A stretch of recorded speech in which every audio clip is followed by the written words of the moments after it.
15 दिन 60 मीटर मलबे की दूरी और 41 जिंदगियां जिनका संघर्ष है समय के खिलाफ। नमस्कार, आप देख रहे हैं आज तक और हिंदुस्तान के इस सबसे बड़े रेस्क्यू ऑपरेशन की जगह उत्तरकाशी में सिलक्यारा सुरंग के ठीक बाहर आपके साथ मैं हूं आशुतोष मिश्रा। पिछले 2 हफ्तों से मैंने आपको पल पल की अपडेट दी है, लगातार हर खबर आज तक के जरिए आप तक पहुंचाई है कि कैसे एक बड़ा मिशन हिमालय की गोद में उत्तरकाशी में उस सुरंग के बाहर चल रहा है, जहां 41 जिंदगियों को बचाने के लिए हर मुमकिन कोशिश हो रही है। सबसे पहले आपको ग्राफिक्स के जरिए समझाने की कोशिश करते हैं कि आखिर ये चुनौती इतनी बड़ी क्यों है।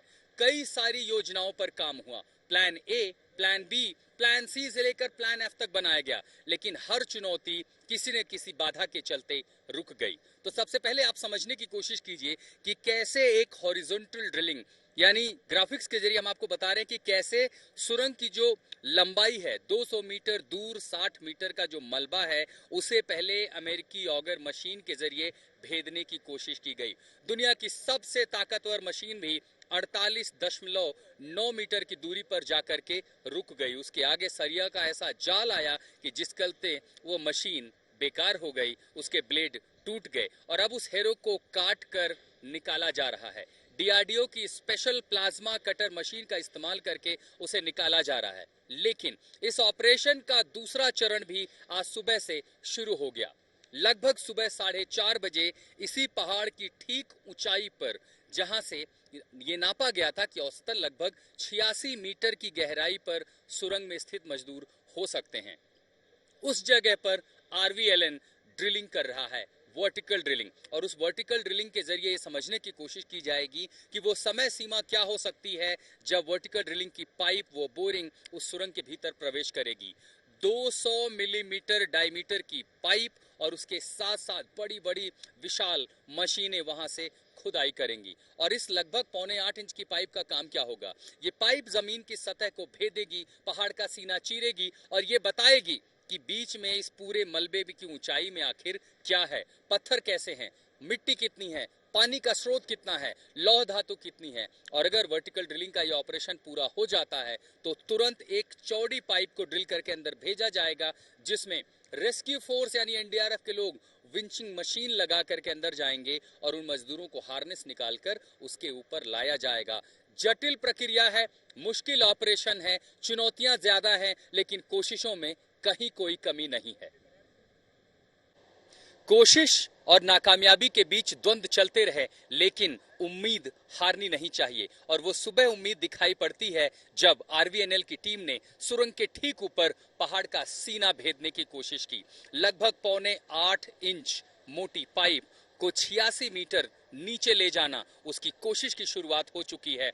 50 फीट से ज्यादा खुदाई होने के बाद ये संभव हो सकेगा जानना कि आखिर मलबे के बीच सुरंग के भीतर पहुंचने तक चुनौतियां कितनी हैं, कितना मुश्किल ये ऑपरेशन है, कितनी चुनौतियां हैं, क्या कठिनाइयां हैं। देखिए इस रिपोर्ट में।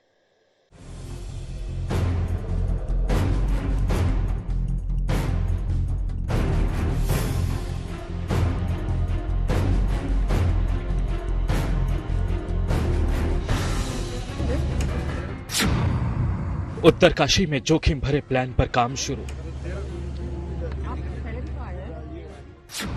पहाड़ का सीना चीरकर निकालेंगे मजदूर।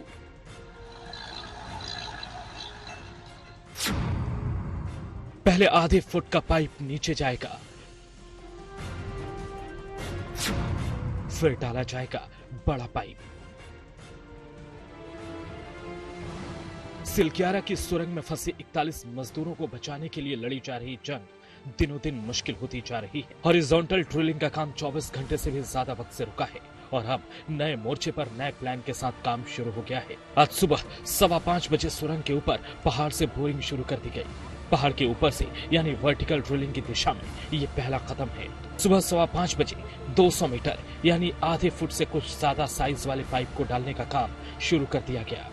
देखिए, ट्रक में लाद कर ले जाए जा रहे ये वही 200 mm के पाइप हैं जिनको बोरिंग के बाद डाला जाएगा। इस बोरिंग के जरिए पहाड़ की पूरी सतह यानी रास्ते में आने वाले पानी, मिट्टी, पत्थर की स्टडी की जाएगी। ये प्रक्रिया कामयाबी से पूरी होने के बाद ठीक इस जगह पर ये वाले बड़े पाइप डाले जाएंगे जिनको पहाड़ के टॉप पर ले जाया जा रहा है। फिलहाल इस वक्त 200 मिलीमीटर पाइप के लिए बोरिंग की जा रही है। सुबह 5:15 बजे ऑपरेशन वर्टिकल ड्रिलिंग का शुरू हुआ। इसको दरअसल वर्टिकल ड्रिलिंग फॉर रेस्क्यू नहीं कह सकते, दरअसल एक बोरिंग है। बोरिंग उस जगह से जहां पर वर्टिकल ड्रिलिंग के लिए चौड़ी पाइप भेजी जाएगी। तो इस समय आप समझिए कि 7.25 इंच यानी लगभग 200 मिलीमीटर जो डाया है, जो व्यास होगा, उस पाइप को नीचे भेजा जाएगा, जिसकी लंबाई 90 मीटर तक तय की गई है। लेकिन उनको जाना 86 है, इसलिए अतिरिक्त पाइप मंगा के रखी गई है। इसका काम यह होगा कि एक तो सतह की जांच हो जाएगी, यानी पहाड़ी की उस सतह से लेकर के सुरंग के नीचे तक जो सतह है उसकी जांच होगी। बीच में कैसा ढर रहा है, किस तरह का स्ट्रक्चर है, कैसा पत्थर है। दूसरा याद रखें, चौड़ी पाइप भेजने में दिक्कतें ज्यादा होंगी, लेकिन जितनी पतली पाइप होगी, जितना नैरो होगा, उतना आसान होगा ये ड्रिलिंग। कुल मिलाकर अब सुरंग से मजदूरों के रेस्क्यू के लिए एक मुश्किल प्लान पर काम शुरू किया गया है। इसको इस तरह समझिए कि पहले एक धीमी और जोखिम भरी प्रक्रिया शुरू की गई है। पहले 200 मिलीमीटर का पाइप डाला जाएगा। ये सुरंग तक कामयाबी से पहुंचेगा तो आगे की प्रक्रिया शुरू होगी। ठीक इस जगह पर चौड़ी ड्रिलिंग शुरू की जाएगी। इसके लिए खास मशीन पहाड़ के टॉप पर ले जाई गई है। पूरी प्रक्रिया में कितना वक्त लगेगा ये अभी साफ नहीं है। इस वर्टिकल ड्रिलिंग की भी अपनी चुनौतियां हैं। पहाड़ पर ड्रिलिंग मशीन को ले जाना भी कम चुनौतीपूर्ण नहीं था। इसके लिए बीआरओ ने सड़क तो बना दी, लेकिन इस मशीन की लंबाई 18 मीटर से ज्यादा है और पहाड़ के तंग रास्ते पर इस मशीन को बेहद धीमी रफ्तार के साथ आगे बढ़ाया गया। कल का पूरा दिन कमोबेश इस मशीन को पहाड़ पर ले जाने में ही निकल गया। इतनी बड़ी मशीन है, इसको हवा तक पहुंचाना जो है, आप सोचिए कि पहाड़ के जिस रास्ते पे उसका डायना बेहद लंबा है और पहाड़ के जिस हिस्से में सड़क काटी गई है, पहले पतला रास्ता बनाया गया, लेकिन वो मशीन उस रास्ते से भी ऊपर नहीं पहुंच पा रही है। अब आप देखिए, ऊपर से फिर पेड़ काटे जा रहे हैं, रास्ते की चौड़ाई आगे एक जेसीबी एक्सकेवेटर रास्ता बना रहा है। वर्टिकल ड्रिलिंग की प्रक्रिया तो शुरू कर दी गई है, लेकिन इसकी अपनी कई जोखिम है। ज्यादा कंपन जोखिम भरा हो सकता है। पहाड़ से मलबा अंदर गिर सकता है। मलबा गिरा तो ऑपरेशन मुश्किल होगा। पानी का रिसाव हो सकता है। वर्टिकल ड्रिलिंग के रास्ते में भी पहाड़ या चट्टान आ सकती हैं, जो ड्रिलिंग को मुश्किल बना देंगी। बहरहाल पूरी तरह से सभी विकल्पों पर विचार करने के बाद इस प्लान बी पर काम शुरू किया गया। उत्तरकाशी से आशुतोष मिश्रा के साथ ब्यूरो रिपोर्ट आज तक। वर्टिकल ड्रिलिंग का काम भले ही शुरू हो गया हो, इसका यह मतलब नहीं है कि जो ऑपरेशन 1 था, यानी हॉरिजॉन्टल ड्रिलिंग थी, ऑगर मशीन के जरिए खुदाई का प्लान था, उस योजना में कहीं कोई कमी आई है। हाँ, मुश्किल आई है। ऑगर मशीन का ब्लेड, हेरो ब्लेड, फंस गया मलबे में। उसे काट कर निकाला जा रहा है। 10 से ज्यादा कुछ मीटर और बाकी है। अगर प्लाज्मा ब्लेड सक्सेस होते हैं तो उस मलबे को काट कर निकाल लिया जाएगा और तब बारी आएगी मैनुअल ड्रिलिंग की। उस मैनुअल ड्रिलिंग के मुताबिक 5 लोगों की टीम ऑक्सीजन के साथ, गैस कटर, प्लाज्मा कटर, अत्याधुनिक उपकरणों के साथ उस पतली स्केप टनल में जाएंगे, मलबे को काटेंगे, पत्थर को चीरेंगे, पहाड़ को चीरेंगे और हर मुमकिन कोशिश करेंगे कि जल्दी से जल्दी उन मजदूरों को बचाया जा सके। समय लग सकता है, कठिनाइयां, मुश्किलें ज्यादा हैं, लेकिन ऑपरेशन अभी भी जारी है।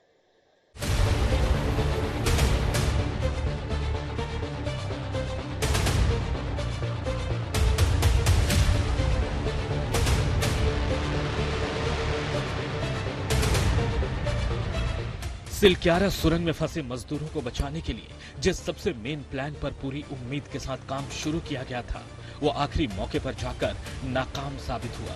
पहाड़ कुछ इतना मजबूत निकला और मलबे के बीच फंसे सरिये इतनी बड़ी अड़चन बन गए कि अमेरिका से मंगाई गई ऑगर मशीन ने भी जवाब दे दिया। आखिरी 10 मीटर के बीच ऑगर मशीन के हैरो ब्लेड टूट गए। ये उन ब्लेड के टूटे हुए टुकड़े हैं जिनको गैस कटर की मदद से बाहर निकाला गया। इसमें कुछ टुकड़े काफी बड़े हैं। हालात ये है कि अभी भी ऑगर मशीन की कुछ ब्लेड अंदर फंसे हुए हैं। अब नया प्लाज्मा कटर मंगाया गया है जो पाइप के अंदर फंसे टुकड़ों को काट कर बाहर निकालेगा। फिलहाल जो 50 मीटर तक ऑगर मशीन ने खुदाई की थी, वो रास्ता भी बंद हो गया है, जहां तक 800 mm के पाइप डाले जा चुके हैं। सच ये है कि कोई भी रेस्क्यू एजेंसी, कोई भी फॉरेन एक्सपर्ट इस बात को नहीं बोल सकता है कि आखिरकार मजदूर कितने घंटे में, कितने दिन में बाहर आएंगे, क्योंकि जो मेन प्लान था हमारा हॉरिजॉन्टल ड्रिलिंग का सिलक्यारा एंड से, जो मेरे ठीक पीछे है, वो फेल हो गया है।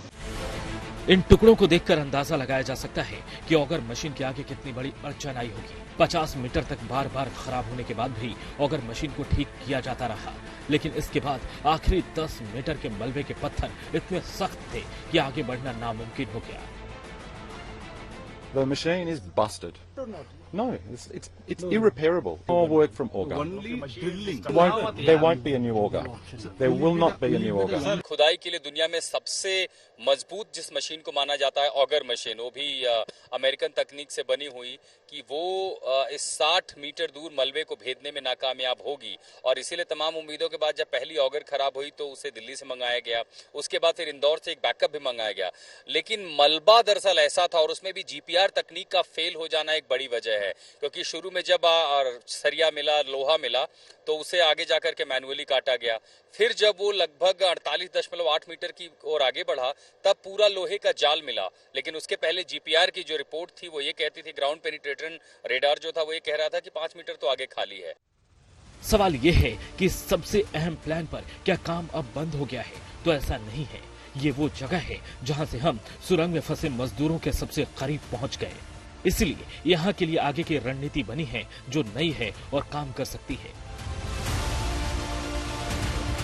पहले हैरो ब्लेड को मैनुअली काट कर निकाला जाएगा। गैस कटर के इस्तेमाल के दौरान जहरीली गैसों को बाहर निकालने के लिए एग्जॉस्ट लगाया गया है। पूरी तरह टुकड़े निकालने के बाद कुछ मजदूर पाइप के भीतर जाएंगे। मजदूर आगे की 10 मीटर की ड्रिलिंग को मैनुअली पूरा करेंगे। इसके लिए 5 ड्रिलर एक निजी कंपनी से लिए गए हैं। इनको हिल्टी मशीन कहा जाता है। मजदूर इन मशीनों से रॉड, बोल्डर और मलबा काटेंगे, लेकिन ये काम मुश्किल और लंबा वक्त लेने वाला है।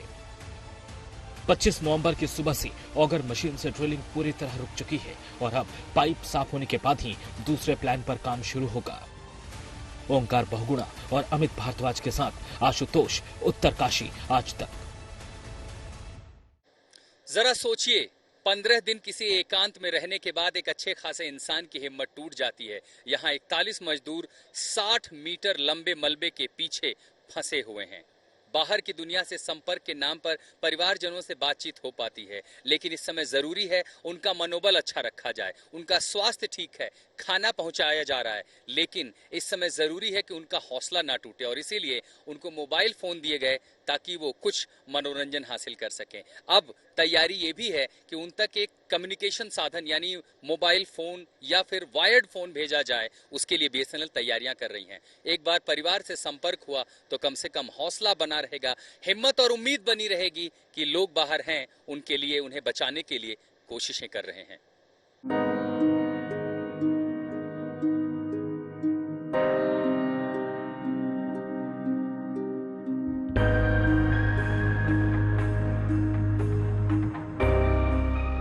पंद्रह दिन का वक्त कम नहीं होता। एक सुरंग के बीच 41 जिंदगियां फंसी हैं। हर सांस पर संकट है, लेकिन जोश और जज्बे की मिसाल बने मजदूरों ने अब तक अपना हौसला टूटने नहीं दिया है। यही वजह है कि उनकी सांसें चल रही हैं। उधर सुरंग के बाहर दर्जनों की तादाद में उनके परिजन जमा हैं जो पल पल की खबर ले रहे हैं। उनको 15 रोज से एक ही खबर का बेसब्री से इंतजार है कि ड्रिलिंग का पाइप अंदर मजदूरों तक पहुंच गया है। लेकिन यह इंतजार दिन ब दिन लंबा होता जा रहा है। एक तरफ रेस्क्यू के लिए नए नए प्लान पर काम चल रहा है, तो दूसरी तरफ कुछ तरीकों से मजदूरों का हौसला बढ़ाया जा रहा है। सुरंग के भीतर मोबाइल फोन पहुंचाया गया है ताकि मजदूर गेम खेलकर वक्त काट सके।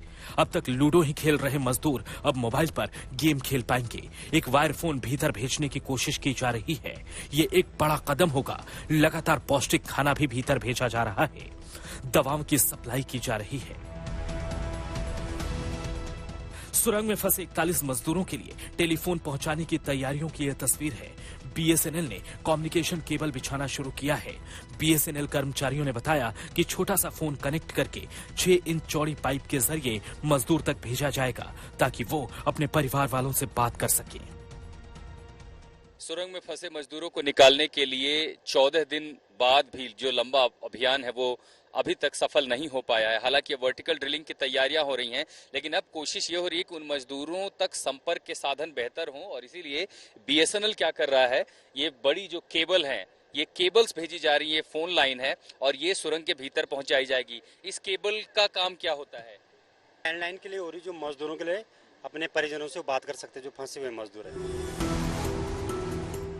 मजदूर हौसले लगातार बनाए हुए हैं, लेकिन एक सच ये भी है कि उनकी हालत खराब हो रही है। उनको अब मदद की जरूरत है। इसके लिए अब मनोवैज्ञानिकों की मदद लेने की योजना पर काम हो रहा है। इसका असर 41 मजदूरों के मनोस्थिति पर पड़ रहा है, उनके मनोबल पर पड़ रहा है, तो बाहर उनके परिवारों का भी हाल बुरा है। इस बात की जानकारी, इस बात की समझ हमें बिहार के बांका के वीरेंद्र किस्कू के परिवार के बातचीत से पता चलता है, जो ये दावा कर रहे थे कि आज सुबह वीरेंद्र ने खाना नहीं खाया, उसका मनोबल टूट रहा है, वो परेशान हो रहा है। और यही वजह है कि अब रेस्क्यू एजेंसीज ने तय किया है कि डॉक्टर्स की टीम और साइकियाट्रिस्ट की टीम इन मजदूरों से बात करेगी, उनका मनोबल बढ़ाएगी। सुरंग के भीतर अगर 41 मजदूर फंसे हैं, तो बाहर सैकड़ों मजदूर दिन रात एक करके पूरी जान झोंके हुए हैं कि किसी तरह से रेस्क्यू अभियान को सफल बनाया जाए। ओडिशा के रत्नाकर दास भी इसमें हैं, जो कई घंटे तक बिना थके काम कर रहे हैं। रेस्क्यू मुहिम के साथ वो फंसे मजदूरों के लिए प्रार्थना भी कर रहे हैं।